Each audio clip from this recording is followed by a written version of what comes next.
我妈妈买了一包这个，听说很难买，她说她去 Seven 刚好买到，然后它里面好像有这个限量的机车回力机车，来开箱看看，我抽到哪一个？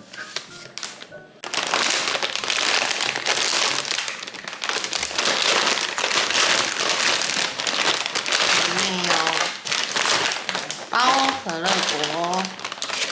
哦，已经看到了啊，是红色的，好可爱哦！而且它做的好有质感哦，它这个还是一个假链带，好可爱哦！这应该是，对，会动的，就是往后拉，好可爱哦！好可爱哦，真的是蛮可爱的。可乐果，这边也有写可乐果，嘿嘿嘿。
我包的比较大颗，所以我包了11颗，然后现在要把它放到那个锅子里面蒸，水开了以后蒸15分钟，然后焖个2、3分钟就可以了。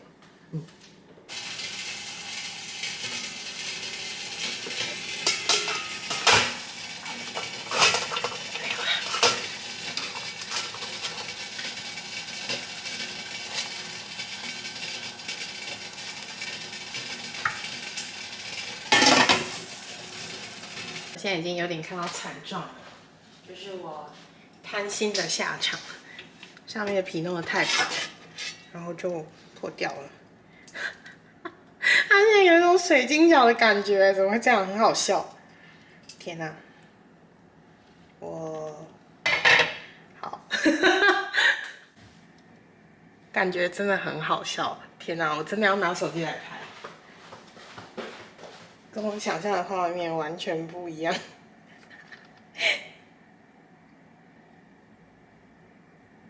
太好笑了。拿了一颗唯一能看得起来，试试看。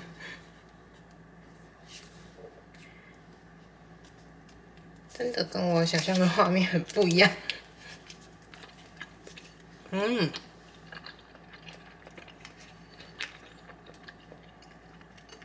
其其实皮是有像的，只是应该是我弄得太薄的关系，所以它才会是很好吃的，只是长相不好而已。这下次才在挑战，下次我就知道皮不要弄得那么薄了，可以弄厚一点点。我有剩一点地瓜，所以我又再蒸了一次，然后这次的那个水量减到40，感觉就有成功，而且我那个皮就是弄成中间比较厚，外面比较薄一点，所以它这次就成功了，长得很漂亮。虽然跟外面的比还是有一点点塌塌的感觉，可能下次水要再更减一点，但看起来是很不错的，终于成功了，耶、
拜。